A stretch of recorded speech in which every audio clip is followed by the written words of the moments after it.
hospital bills, couldn't pay their rent and stuff like that, and just started losing and losing and losing and losing. Now they're out here in the streets, and there's a lot of pain and stuff. And when you're out there and you're feeling helpless, you're feeling hopeless, you're feeling like nobody cares. So that's why it's important for people that have a heart, you know, like Tim, to show up and to give some people some hope. You know, sometimes, man, it only takes a word of encouragement to somebody. Sometimes just takes, man, you know, you can do it. You know, don't give up. You know, then maybe it may take a meal or something. It may take a variety of things, man. You know, but you gotta find that need and feel it, and find that hurt and heal it, man. You gotta look for it because it's out there. Tim, give us some of your experiences that you would like to relate to our audience this morning. But Dr. Haynes, when I was out there in the streets, as Pastor Walker was saying, the hurt and the pain, you feel like you don't have nobody, you're on your own, and you want to just give up sometimes, you know. And I remember feeling like that when I was out there in the streets, you know.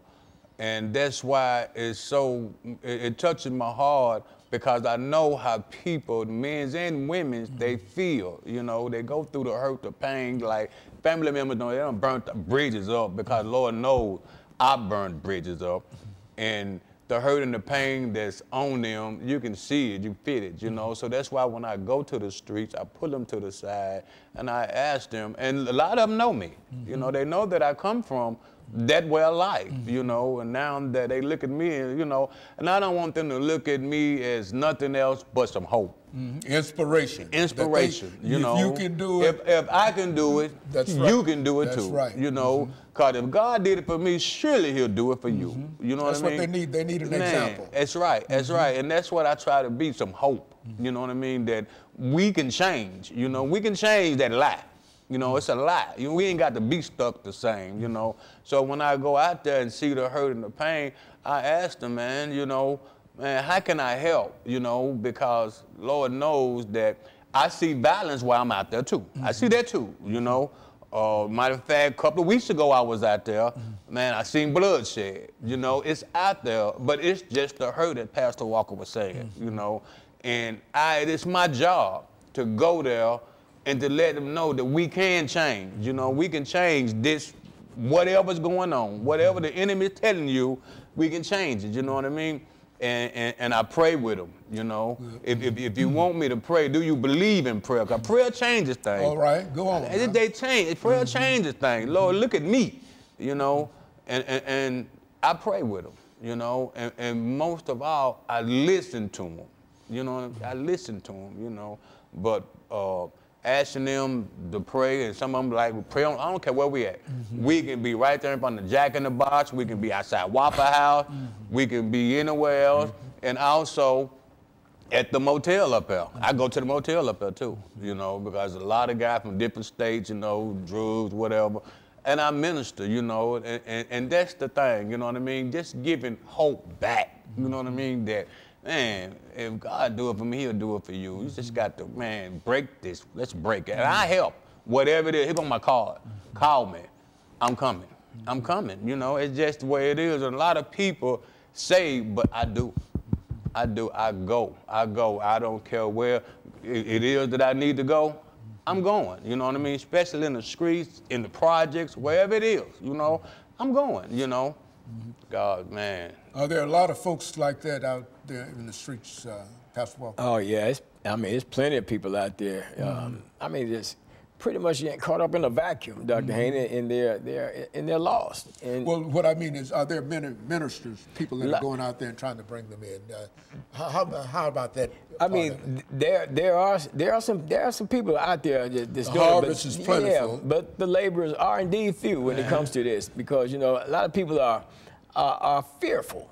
They're fearful to go out into those areas where people are, and where people are situated at, and where people are hurting. You know, but that's where you got to go to them. You got to go to them where they are, and to reach out into their world and come on their turf. You know, in other words, and to try to reach them, because you know, you can, you know, the doors of the church are open, but you know, if I don't know where the door is, you know, it doesn't do that open door doesn't do me any good. So I need somebody that's in the church that has the spiritual awareness and the relationship with God to bring that love and share that love. You know, Pastor Jones often says, you know, you get anything out of this message, and you know, and you hold your hand up, yeah, well then what you got to do with it now? You need to go out there, take it, what you got, and give it away. Whatever it is, go no get matter it. how much it is, that Absolutely. you got something that you can give, and people are waiting to hear something Yeah. good. You see, in spite of how they might feel on the outside, Right. or might look on the outside. Absolutely. Something good. Everybody wants to know something good. And, Absolutely. And people like to know about salvation. You know, That's they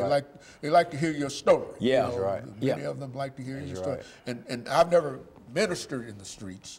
But I've met a lot of folks who come from the streets. Oh, yeah, and definitely, let me know that you don't have to go to the street Right. in order to minister Yeah. in the streets. And in many instances, you might find that you can minister in places that you would never think That's true. that folks have their attitudes. And so simply because they're in the streets Yeah. does not necessarily mean that they are below help. Yeah. You see, nor because they're not in the streets don't Yeah. mean that they don't need help. And so I think That's that right. as long as Even at the job. at the job, Even at the wherever job. you are. That's You right. see, anytime you can bring a good word of cheer, a word of confidence, a word of support, no matter who they are and where they are. You know, just a lot of times when you go by and if you just speak to people, you know, sometimes all you have to do is just speak to them. Smile. A lot of folks smile. Yeah. That's all. A lot of folks have not had anybody to smile. That's true. At them for. And sometimes I go into some of these shops, you know, in the mall and whatever, and everybody I pass, I speak. How you doing today? Yeah. How you doing Oh, today? yeah, And definitely.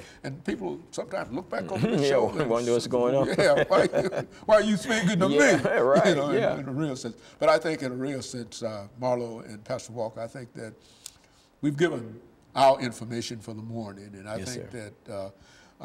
that the information that the two of you have given to us is both encouraging, and if people have an opportunity to see it, they will have an opportunity to change their minds. And so we want to thank you, and of course let me thank our audience and encourage you to tune in again next week for another informative edition of Comments. Thank you and good morning.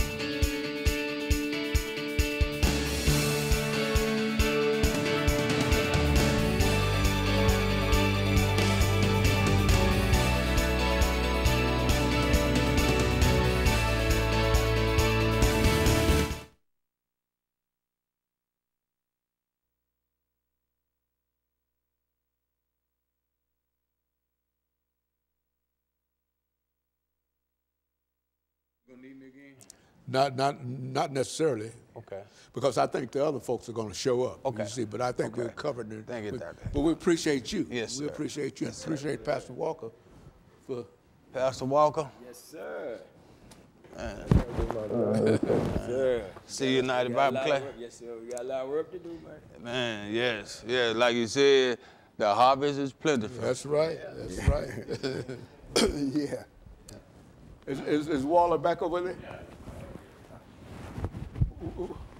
What did he do? Go over and went to sleep? Oh man, my No, I was fault. just I'm ready. finna take it with me. You guys get dressed mighty quickly. I forgot I had it on. It is, right? Okay, Brother Waller, you want to come on around? Yes, I can. I can. I just want to make Now, sure. we I want to do good what see we you, brother. want to call this You're doing a good minister job. in the streets. What we want to call this? Yes, sir. Pleasure. Always good to see you. The same thing. Pastor Walker, Yes, sir. God's will, see you tonight at Bible class. Brother Waller, come on over and have a seat here. Okay. Thanks again for Good. having me over here. And I tell you, why don't you take that book, Brother Waller, and give it to him, and he might be able to get a shot of it. And you don't have to, you know. Yeah, that's good. Yeah. That's better. Because I can give. Are you promoting the book? Well, yes, Yeah. I am. Yes, I am. Yes, I am. Okay. Okay. All right. Let me get in here. Okay. Okay. Let me see. Bringing hope. Count to 10. 1, 2, 3, Bringing hopes to the 4, street. Yeah, 5, bringing hopes to the 6, streets. 7, Bringing 8, hope. 9, 10. 1, 2, 3, 4, 5, 6, 7, 8, 9, 10. 1, 2, 3, 4. Yeah. Yeah, okay, yeah. Let me scoot it up. You might be able, yeah. Can you push you up? Okay. Or either, I think the chair has something that will allow it to give or something like that. Yeah, I think it's chair. On his, Chair just pushed back. yeah, it's something over here. I don't know, but my man probably can. And you can tighten it so it won't move. Yeah. My man, let him. You can handle. You can. Yeah. No, he's. It looks like it's kind of back. If you want to bring it up a little bit. Like it's back a little bit this way instead of up. Even with us. Do what? Oh, you can bring the seat up. Okay, let me stand up. Okay. All right, Yeah. let's try it now. Try it now. Back too far. But his weight, I think his weight will push it Yeah. on down even. No, I'm talking about for Back as far as. Back there. Oh, no, it needs to right so I can Oh. get him in the shot. Okay, all right. Okay, I'm back again. Here I go, brother.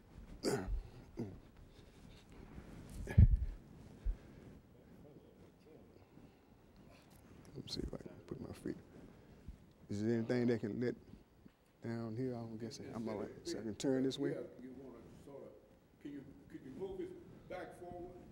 The back part? Yeah, back Uh, I'll make it work though. I can sit up if I have to. forward. Yeah, like I can sit up like this if I have to. Yeah. have your book Now, here. Rick So Waller, camera is that right? 3, Yeah, Ricky. focus on Ricky. your book. Yeah, Okay. yeah, Ricky Waller. You got a book that you presented to us last time. I did. Yeah, that book is. Okay. Yeah. So what we want to call this, according to Pastor Walker, we want to call this Bringing Hope from the Streets. Bringing hope to the streets. To the streets. Yeah. Okay.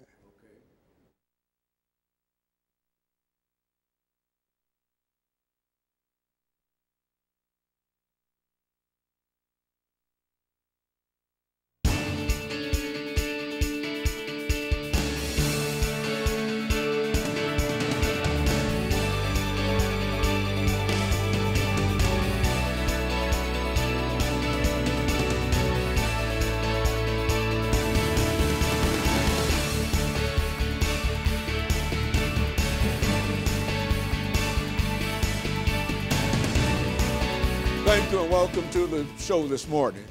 The topic this morning is bringing hope to the streets.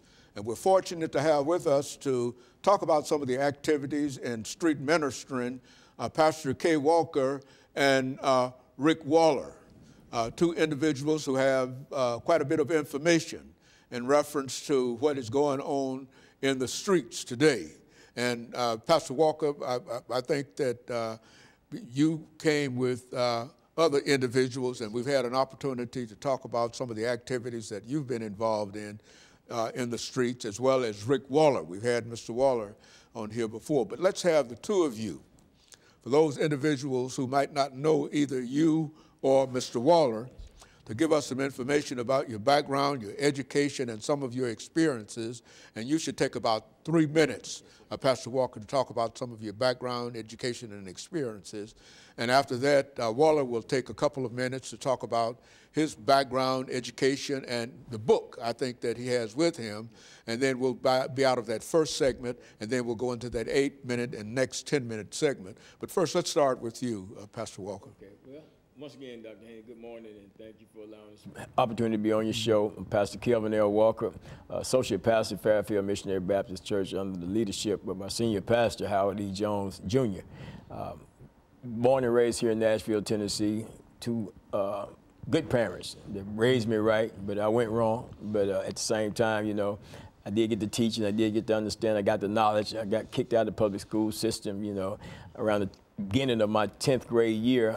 I was kicked out. I wasn't a desirable character during that period of time in my life. Ended up in the United States Navy as a result of being involved in a shooting where I had shot someone, and the judge sent me to the military as opposed to sending me to reform school at the time. And of course, I got in there and just using drugs and everything like that. Got out of there and ended up incarcerated in the state prison system and everything. He had some college studies at Tennessee State University. In that period of time after my release from the Navy, between being released from the Navy and being incarcerated, I did do some studies at Tennessee State University. While incarcerated, I did some study with the Trevecca East Campus Prison Program as well, trying to major in business and stuff like that, and some theological stuff I studied in there as well. But I got out unreformed and continued in my criminal lifestyle and stuff. And back in 1986, God stepped in my life, intervened, pulled me out of that, called me in the ministry, and that's what I've been doing for the last almost 33 years now. It brings me to this stage right now, Dr. Haney. Mm-hmm. And I would imagine, Waller, you can say about the same thing in reference to why you're here this morning, bringing ministry to the streets. Let's talk about how you became who you are today, Pastor Waller. Thank you, Dr. Haney, for allowing me to be here. I want to thank my partner, Pastor Kevin L. Walker, for inviting me to come. My background is that I grew up in Preston Taylor Projects in West Nashville. Went to Moses McKissick, very innocent. And by the time I ended up at Washington Junior High, the schools became integrated. I was in the 7th grade. I was transferred to W.A. Bass, and I got caught up into the drug game. And I was a great basketball player, according to what people would say. And then I ended up going to Cone High School, as far as I went. And while I was there, I was deep into the streets. I became the supplier of my community by the time I was in high school. And so what happened was I quit school, and the gym teacher would see whoever could play whatever type of sports. And I didn't know he was probably watching me, and all of a sudden I'm not in school anymore. I believe he probably went to the principal and whoever he had to go to said, you need to get that boy back in school. So to make a long story short, I ended up going back to school, and I played basketball for them on up until the 12th grade, and I didn't go no further. And I was educated in the streets. I was taught well what it's like to be in bondage. And that was because of the wicked schemes of the enemy and how he captured my mind and taught me how to do his will. And so after I went through that process, I know now that what he meant for bad, God can get some good out of it. And that's why I'm here to talk about how I was released from the bondage that controlled my life for so many years. And in other words, Pastor Walker, I think I could say this in reference to your story as well as Waller's story. God is good. Yes. And Yes, he will do some wonderful things. Oh, yeah. And I know that I might not have been in the streets, quote, as such, but I know what God can do, and I know that he has intervened in my life just as he intervened in your life. Yes, I believe that. While we might have traveled different roads, I think that we're all at the same place in reference to what we're doing today. And I just want to thank you up front, the two of you, and we'll talk about other things after we have our first commercial break. We'll come back and we'll have 2 segments for you and Pastor Walker to talk about ministering in the streets. And we'll be back with our audience following this very, very short commercial break.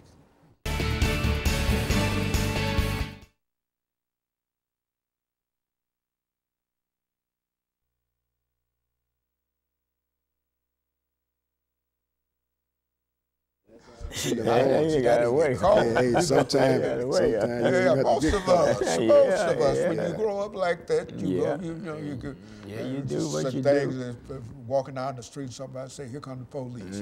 Everybody run. Everybody take off. Yeah, that's the going thing. That's right. They got to run. Yeah. That's right. And so it's good for folks to hear our testimony. Oh, yeah, you it see, is. because they know that anything can be overcome. Yeah. So Oh, you yeah, have to without a doubt, understand, yeah.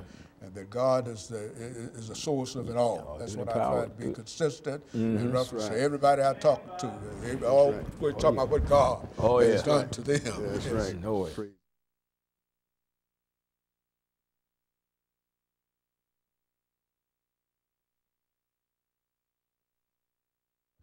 Thank you, and welcome back to the second segment of the show for today. We're talking to Pastor K. Walker and Minister Rick Waller, Rick Waller, Mr. Waller, and as long as I've known you, I still get stuck on Rick, Yes, sir. Pastor Waller, Yes, sir. both talking about bringing folks into the gospel into Christ, and talking about relationships with God, and how people, for the most part, that are in the streets don't have an opportunity until people like yourselves go in and help provide that opportunity, and that opportunity can often be just the knowledge of God. Right. And people are looking for that today. Let's start off, Waller, by having you to make some statements in reference to not only how you came here, but I think that you've got a book that you've spent quite a bit of time in terms of writing it and et cetera. And I know the story of the book, but I think it's well enough for our audience to know something about that book. With that book, you know, I really appreciate it because God knew I needed some help. And that book was a part of the help that I needed to reach out and let people know that, that God is real. And for those who knew me from my past, had a hard time believing that my life had changed, but they allowed me to continue without trying to force me to go back into what I just came out of. And so, you know, with knowing that I'm toiling out in the streets because I know hurting people were in the street, because I came from that. And not only that, being that I became a supplier, so I was distributing drugs because I had learned some things that street life had offered. And when I got captured, I didn't know I was doing harm to my community. But when God brought me out, what he reminded me of, that I had a right to go back out there and to let people know that there is a way to escape. There's a scripture according to 2 Timothy chapter number 2, verse 26. He says, and that they may come to their senses and escape the snare, the trap of the devil, having been taken captive by him to do his will. See, I used to do his will, and I was faithful at it. I don't know everything about street life, but I've had my share of what it would do to one. If he's lured into the power of darkness, he have to call on some help. And so in the midst of the book, God knew that I loved to get high. Not only was I a supplier, I used to get high. I was a heroin user. I was on it for 20 years of my life. And in the midst of doing all of that, it was like a state of no return. But one day I heard my mother, when I was a little boy growing up, she didn't read the Bible, according to my knowledge. I never seen her do that. But I always remember that time when I used to hear her say from time to time, Lord, have mercy on me. And those words, when I grew up, I thought about those words. And then in between the time she said that, along the way, she would say, thank you, Jesus. And then that really dawned on me. I said, now, that was a time when she called on it. And I know that they say he may not come when you want him to, but he's always on time. So I didn't know all about those cliches or anything, but I'm still dealing with my mother's saying. And sure enough, I just decided to say, I wonder would he have mercy on me? And I went to him, and he allowed me to come in just as I was. I went into the church. I snorted heroin in the church because somebody told me that you can come as you are. I'm not talking about clothing. I'm talking about the trouble that's in your life. And so that's what I did. And since God knew that I loved to get high, he was my witness that I had been getting high for all those years. So I don't pretend like I'm from the streets.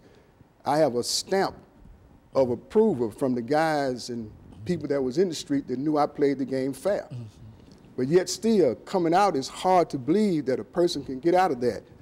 So God said, Ricky, I know you love to get high, but I'm going to introduce you to the greatest high of them all. And if you don't like it, you can always go back to the one that you love the most. So I had a taste of what he offered me. I took one hit of being free. Now I've been delivered for 27 years in a row. So he gave me a book that's entitled Still High. No more getting high. And see, when people learn about what it's like to just stay high, and my friend Pastor Kevin Walker had just talked about how you end up being incarcerated in prison for doing things because drugs would make you do things that you probably wouldn't even do had you not gotten on the drug. And that was me. And so then I discovered in the Word, it said in Psalms 34, verse 8, it said, oh, taste and see that the Lord is good. Blessed is the man who trusted him. See, I had to learn how to trust in the Lord, and the Lord didn't tell me when I went into the church, stop doing them drugs. He allowed me to continue to go in the bathroom and do drugs until I got to a point where I said, I got to have a talk with him because I'm tired of coming in this church doing these drugs. I feel like I'm disrespecting him. So I was going into the rest area for my last time, I thought. Went in there and I opened my pack up, as I normally would do. And before I took that hit, because I heard someone say just a little talk with Jesus will make everything all right, so I decided to have a little talk before I left out that door. And I said these words. I said, God, I said, I'm tired of coming in this church disrespecting you. But I heard a voice so powerful say, you're in the right place. And see, that's what people in the streets are afraid of. They think that they're doing so wrong that they don't want to come into a church, so you have to take it to the streets and allow them to know that there's evidence. The word says, let your light so shine before men that they will see your good work and then glorify your Father in heaven. So a lot of times you don't even have to say anything. People who know you will watch you and then come up and ask you how you do that, man. How did you get over? How did you do that, man? And I have to share with them how I was able to get through this, man. So it wasn't easy,